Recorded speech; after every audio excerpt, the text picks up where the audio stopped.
Hi everyone, we have recently released Litmus 2.0 and in today's video we are going to look at the new features, updates and improvements that we have done from the previous versions, and we are also going to talk about all the features bit by bit and also going through a demo of the same.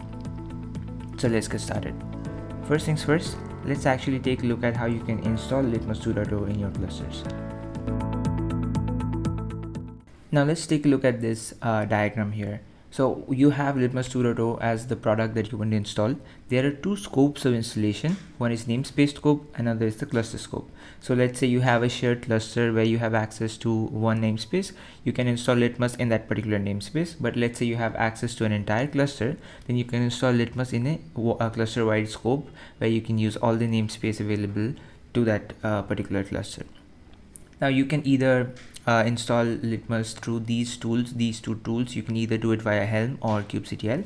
Now by default, when you open the installation docs, the getting started section points you to install Litmus with kubectl as well as Helm.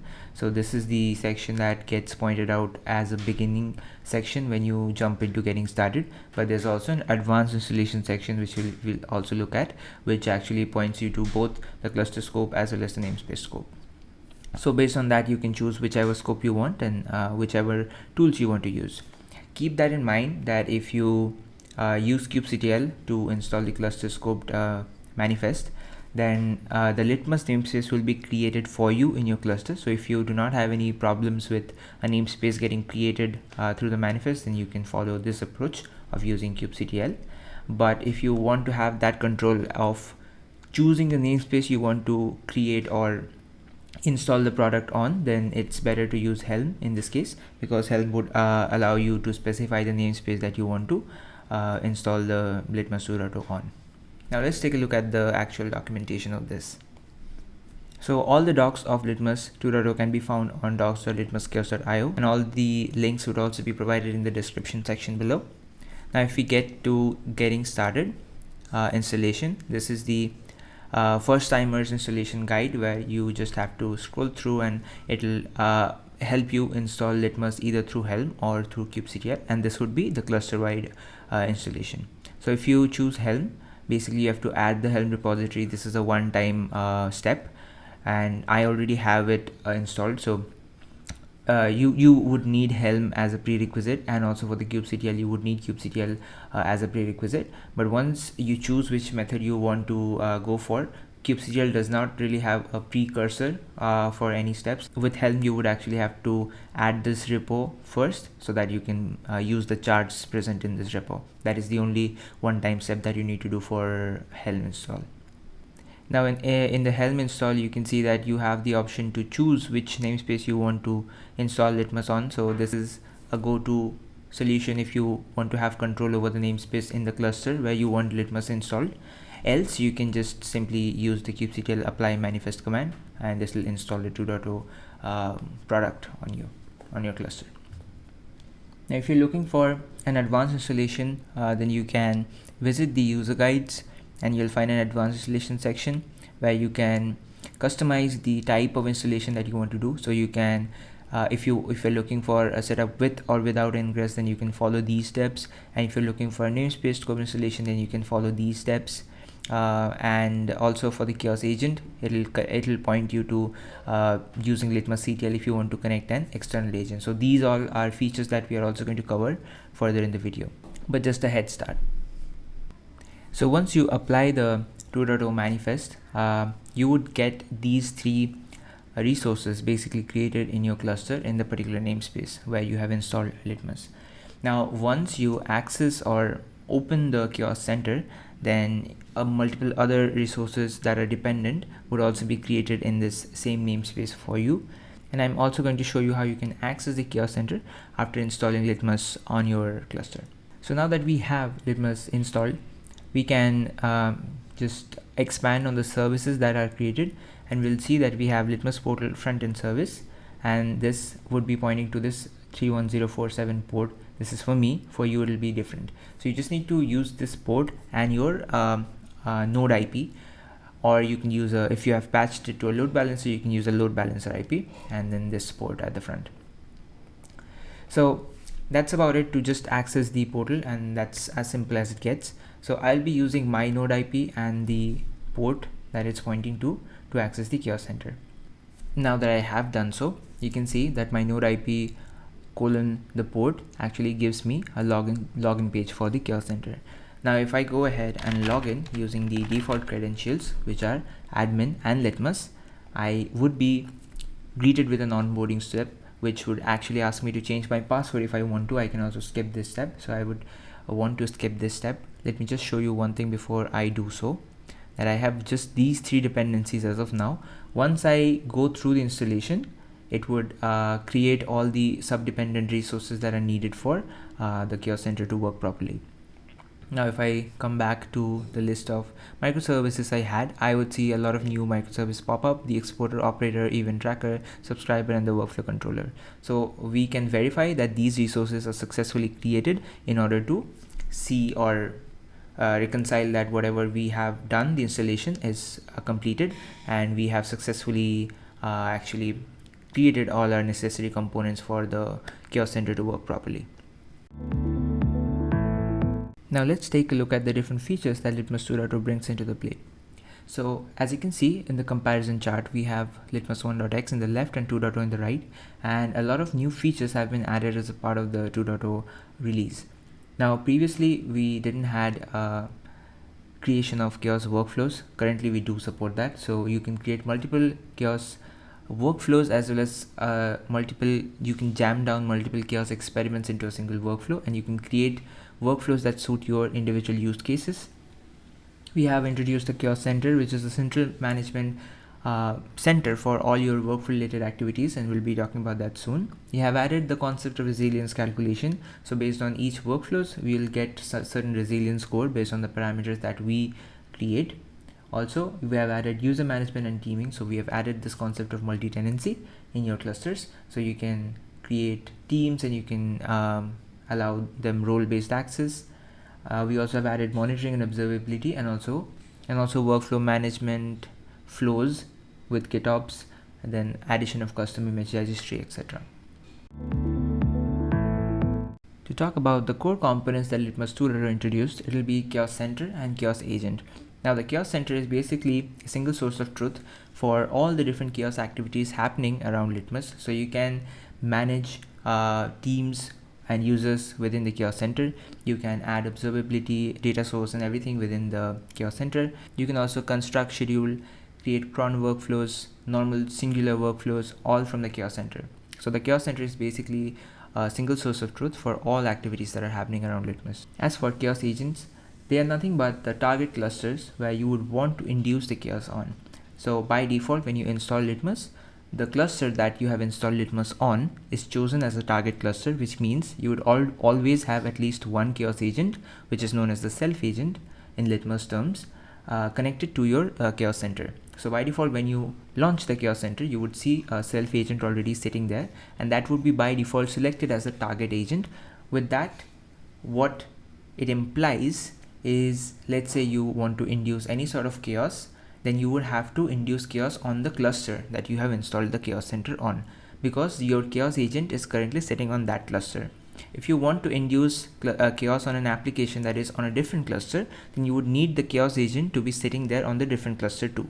So let's say you have 5 clusters and you have your applications running on 3 different separate clusters, then you have to install the chaos agent on the 3 separate clusters where your applications are running, because the chaos agent actually establishes the connection so that you can target your specific applications which is sitting on some other clusters. Now to connect these different clusters to our Chaos Center, we use a utility called LitmusCTL. So to sum up this section, Chaos Center is a center of activity for all your chaos activities happening around Litmus, and Chaos Agent is the target cluster that you will choose where your application is sitting, so that you can induce chaos on that application.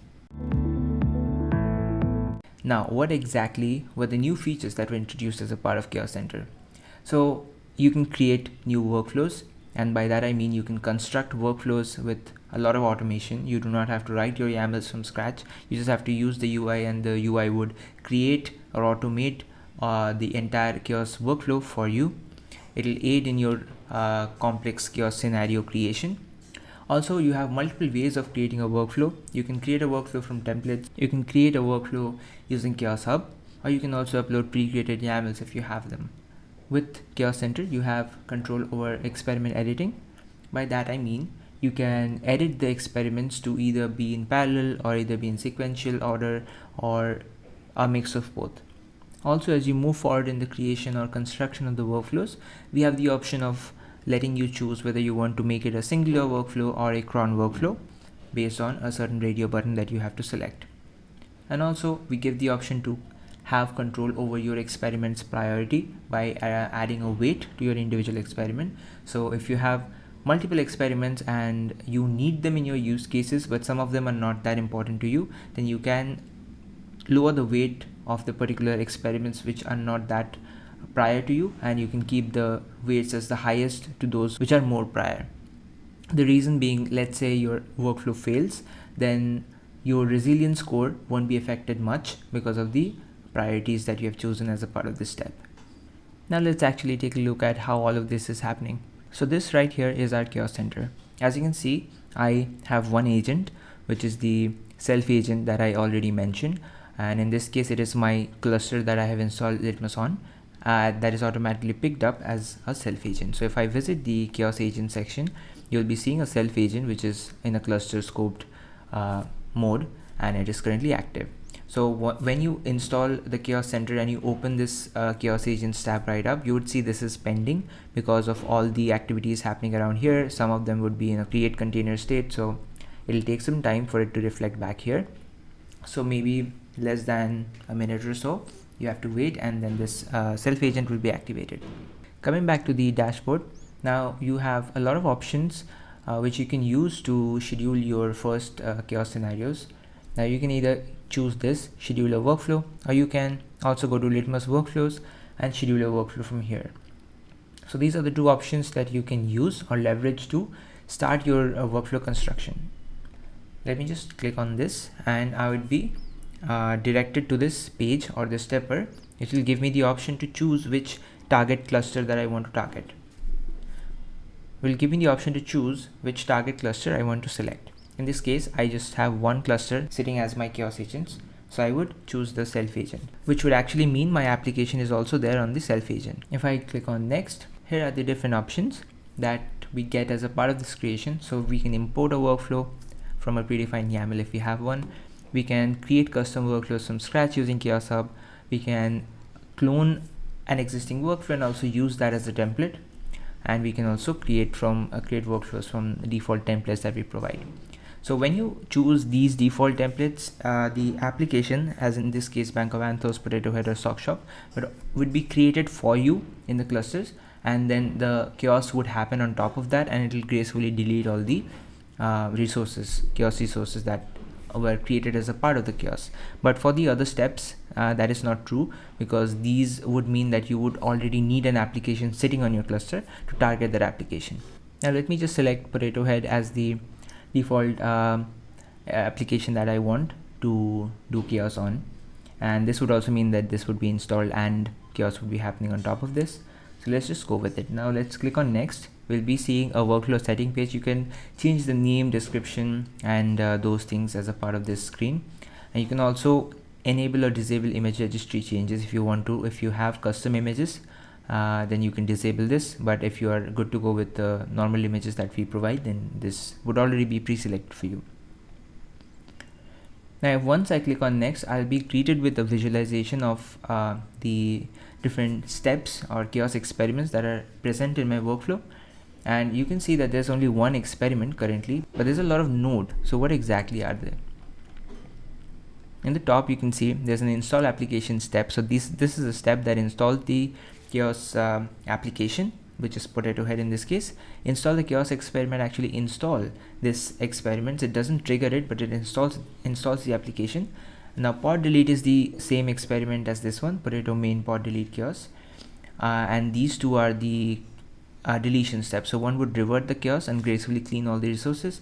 Delete application would delete the Potato Head workflow or Potato Head application that was created as a part of this entire workflow. So the only chaos inducing step in this case is the pod delete. The others are helper steps. Now if you want, we can also click on edit sequence, and we can change the sequence of these to parallel and sequential as we wish. So let's say we can drag them at the top. That will change the flow of the entire workflow. We can also, let's say, drag it down, and that will also change the flow of the workflow. So it would basically be up to the users as to how they want to construct it, and we give them that much flexibility. So if you are confident about changing the steps and making them parallel or sequential, then you can definitely do so. For this demo, I'm not going to do that. Also, if you click on the name of the workflow, potato men, then you'll be greeted with a configuration stepper, which would help you add external or additional configurations to your chaos experiment. So in this case, you can change the context, subject, and if I just go to the next step, I can change the target application, change details about the target application. So let's say which app namespace my target is sitting on. If I have it on the same cluster but a different namespace, I can write the namespace, and on clicking on this, you'll get a drop down with all the namespaces present in your cluster. So you can choose which namespace you want to target, or which namespace your application is actually sitting on. You can also choose the kind of the application, the label that the application is having, also the job cleanup policy. Now let me just not do anything, and on the third step you would see a probe already added for you, which in this case it does. But if you want to add a new probe, a manual probe, then you can click on this, and you can just fill on all this form basically, and it will be added in the UI for you.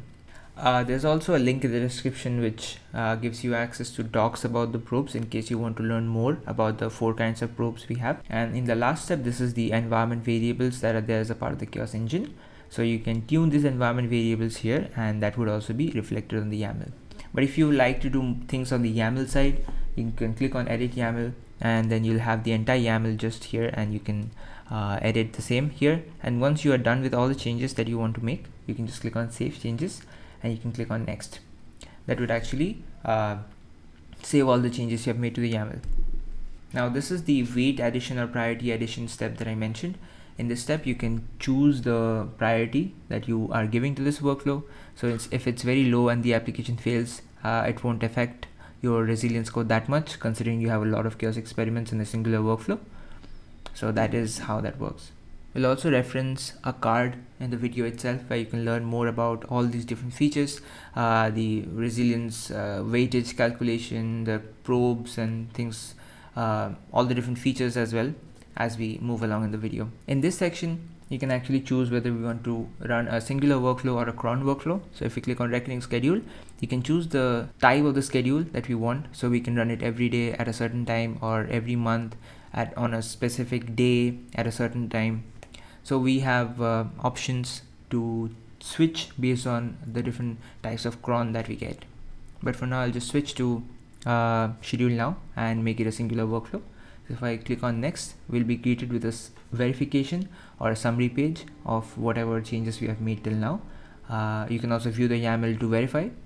At this point, I'm confident about what changes I have made, so I'm just going to go ahead and click on finish, and the workflow would be successfully created for us.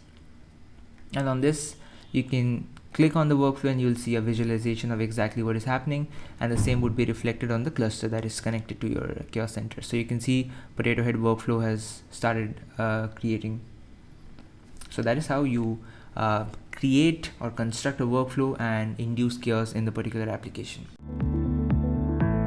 To assist in your workflow management journey, we have added a few features as well so that you can get an easier and smoother flow. So we have automated changes using Gitops, which means that you can switch from Mongo, currently that is what we use as a DB, to Gitops completely. So we'll be talking about that soon. But for now, I can say that with the support of Gitops, we can roll out all these changes in a much more automated way, both in a bi-directional flow, and we'll be using Git as a DB. So whatever events you are doing as a part of Chaos Center would be stored in the source, in the Git source, and you can sync them in both ways. Also, you can add custom images. If you have certain images that you want to add as a part of your workflows, then you can use this image registry where you can add your own private images from your Docker Hub. Also, we have the ability to measure and analyze the resilience score now, which means that previously you saw that we added weightages.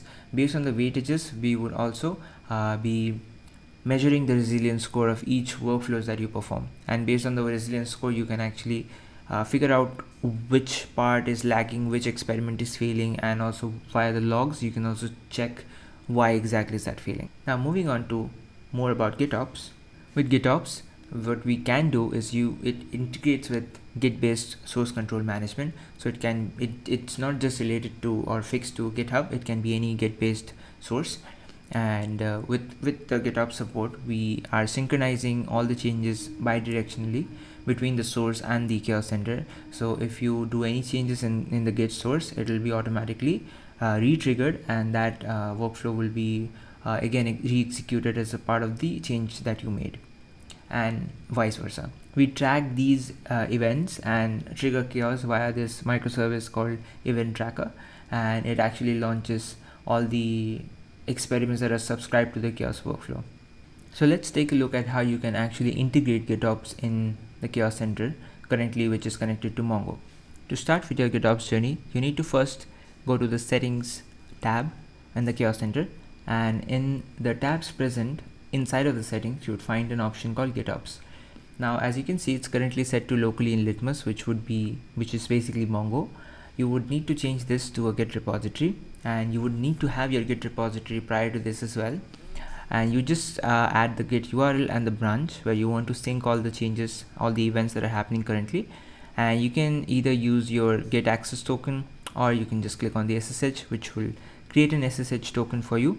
So you would basically need to copy this SSH token, and you can just copy this SSH token, go to your Git repository, deploy keys in the Git repository, and you just have to add this key as a method as a way to give permissions to from chaos center to the Git source, that you can read and write both. So when you deploy your keys, you need to make sure that you have read and write access both, and then you have to add that particular key in your Git source, and that's it.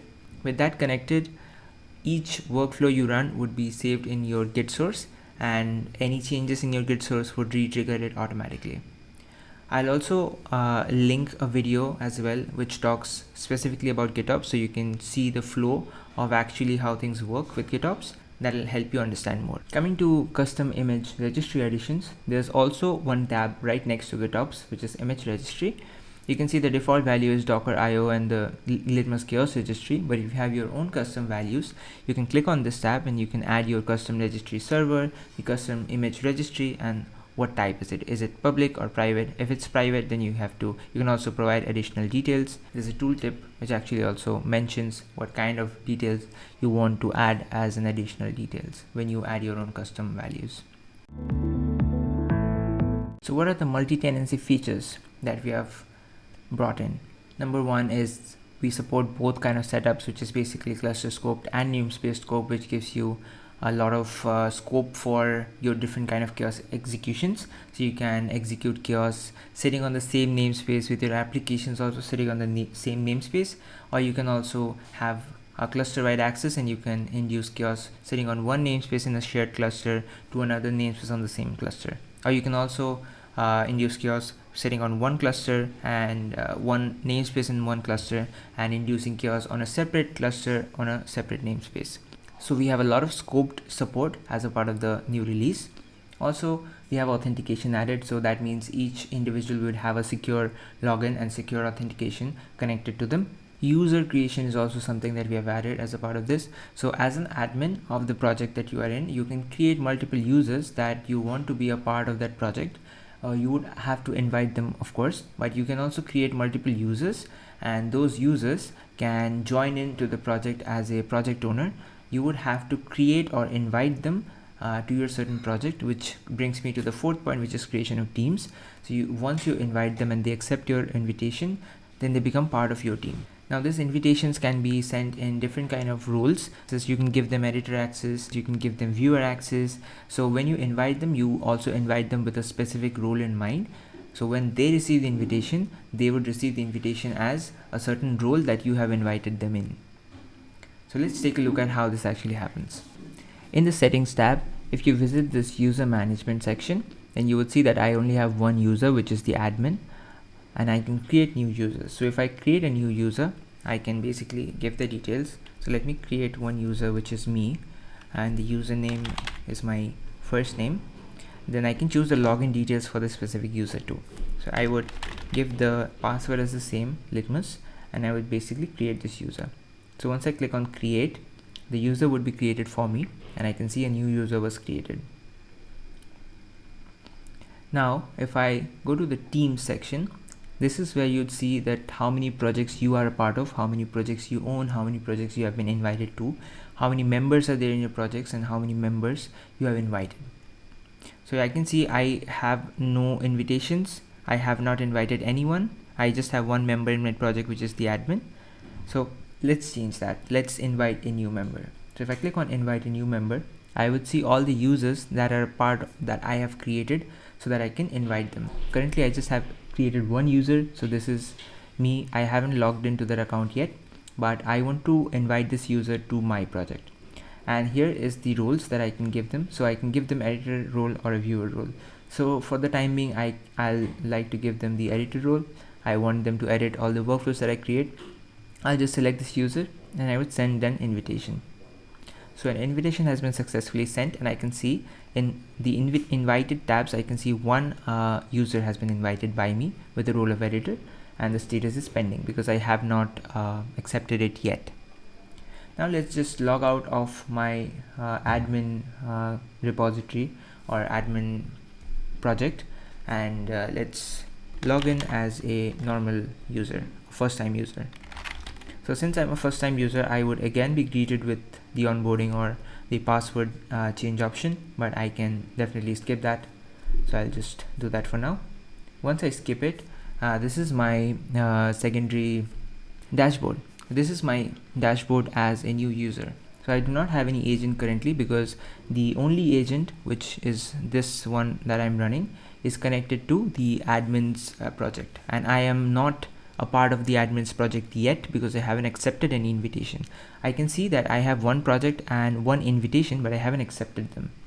So if you go to Chaos Agents, you can see there's no agent currently situated because it's a new account completely and I have not accepted anything. Now if I go to settings, I can see that I haven't invited anyone, but I have been invited by someone. So I can see one invitations, admin has invited you as an editor to the project. So if I accept, then I'll be added to admin's project. Currently you can see that I only have one project, which is my own, and once I accept it, it will be increased to 2 projects because admin has also invited me into their project. So if I click on accept, I have one active project now, which is admin's project. I can see this right here. So other projects is admin's project. Now since I do not have any Chaos agent currently and my home is also empty, I have 2 projects. And if I switch to admin's project, I can see that I have one workflow which the admin ran, and I have one Chaos agent which is the self agent that is a part of admin's project. So now as an editor, I can go ahead and schedule workflows for the admin in the admin's cluster. So that is the level of access we give to each of the users. If the user was a viewer and they had been invited to my project, to the admin's project, then they would not be able to schedule any workflows, but they'll just be able to view the workflows. Now with monitoring and observability, you can connect a data source from any agent, and monitoring will work on that particular data source. So you can visualize the different runs of the workflows using analytics, and you can compare different workflows, 2 or more different workflows, and you can also download the report as a PDF and share it between your teams. Now if you have certain dashboards in mind, or you have already created them and downloaded them, then you can upload the same, or you can also find shared dashboards in the community that are available and you can upload those dashboards too. If not, you can customize and create the dashboard from scratch, and you can edit the queries, you can tune the dashboards to your own custom solutions, and then you can monitor chaos in real time by interleaved chaos dashboard. So once you have either downloaded or created it, it will be interleaved in your particular chaos center. So whenever you run workflows, it will also be shown or observed as a part of the workflow itself. So let's take a look at how this works. Now to explore analytics, we need to be in this analytics section. Once we are there, the overview section actually points us to add a new data source or to sample Prometheus configurations. We'll be adding a new data source, but before that I already have monitoring set up in my cluster. So this is how it would look like once you have things set up. It'll be the Grafana utility, Prometheus, node exporter, and kubestate metrics installed. Now how you can do it is basically you can go to the documentation, integrations in Grafana, and they'll find steps to replicate this or create the monitoring namespace, and then add these utilities or components, exporters, and then finally deploying Grafana so that you can view the different monitoring activities. So I have already done that, and you can see that Grafana, Prometheus, everything is deployed. What I'd want now is to add a new data source. Now once I click on this, I'd be given an option to provide a name for the data source. I would be just calling it my new data source, and type is already set to Prometheus, and the endpoint. So currently you can choose the endpoint of Prometheus wherever it's sitting. I would be giving the endpoint that I have, which is this one, and my node IP, but you can also choose your node IP and the load balancer IP based on how you have set it up. So this is the endpoint that I have in my setup currently, so I'll be going with this. Now you can select if you want a basic auth or no auth. I'll just go with no auth for now. Everything with the default configurations are fine, and I'll just save the changes. Now you can see a successfully data source has been connected. If I click on close, I can see that one data source is already present, and data sources are actually needed to configure interleaving dashboards. Now let's go to the data source tab. You can see my new data source is connected. It's of type Prometheus, and the dates when it was configured, and also the link of Prometheus in this case. If I click on this, it will open my Prometheus deployment. Now let's actually click on application dashboards. So in this, you can create different interleaved dashboards inside of Chaos Center embedded as well. So if I click on create dashboards, I can choose what kind of dashboards I want. You can also upload a dashboard like we mentioned. You can also create a custom dashboard as you want. Now these are the predefined dashboards that we already have, and to show you this, I'll be just clicking on stock shop, which is one of the predefined dashboards that we have, and it will automatically pick up if you have one data source, it will automatically pick that up, but if you have multiple, you can just select which data source you want, and you can select the name, select the agent which your application is running on, and all those things. Now let's just go next. What kind of metrics I want. Basically I'll be doing a catalog QPS or a catalog pod delete, so I would want catalog metrics, and also I would want the front-end metrics, and let's also just add a cart metrics. So with that, I have the option to tune the queries.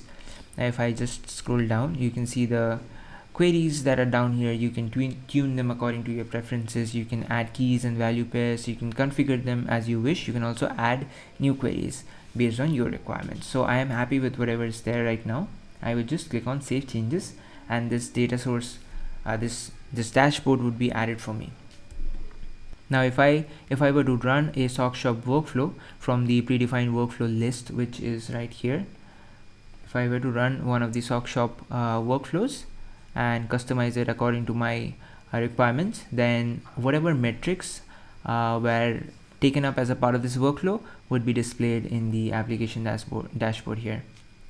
So we can see the QPS going up and down, and also what exactly is the metric name that has been affected, and all those things. So our entire dashboard has been embedded as a part of the analytics itself. Last but not least, we have options to induce chaos on non-Kubernetes targets too. So let's say you have VMware or a EC2 instance or an Azure instance running on specifically Azure, AWS, or a non-Kubernetes source, then we can also inject chaos on those, and we can bring them down. So we do support attacking bare metal nodes as well as injecting chaos on the infra resources and like VM instances and disks of AWS, GCP, Azure, VMware, irrespective of whether or not they're hosted on Kubernetes clusters or not. Now to show these different experiments, we can visit the Chaos Hub, and you can see that we have Azure experiments, AWS SSM, and we also have EC2 instance, stop, EC2 terminate by tag, EC2 terminate by ID, and a lot more. So that is something that we have also introduced as a part of this 2.0 process. And if you want to schedule these kind of workflows, we can schedule them via a custom workflow from the Chaos Hub, since they are a part of the Chaos Hub itself. So we can just go to this tune workflow section. We can add a new experiment from where we can select, if let's say EC2, we can select any EC2 instances, or if we want AWS specific, we can select AWS SSM or EBS loss or any of those experiments that we want. And just clicking on them and just click on the experiment and selecting done adds that experiment to your workflows. So you can chain multiple experiments like this, and you can also edit the sequence like we mentioned before. So if you have multiple experiments and you want to run both the SSM experiments together in parallel, you can just do this. It'll change the flow, and you can just save the changes. So that will actually edit the YAML as well. So if you go to edit the YAML and see the steps, now they both are in parallel. So that's it for all the features that we have added as a part of 2.0, and I hope you like this video and you'd be willing to try Litmus 2.0 out. Feel free to reach out if you have any sort of queries or questions, and also you can mention them in the comments down below as well, so we can also answer them there. Have a good day. Cheers.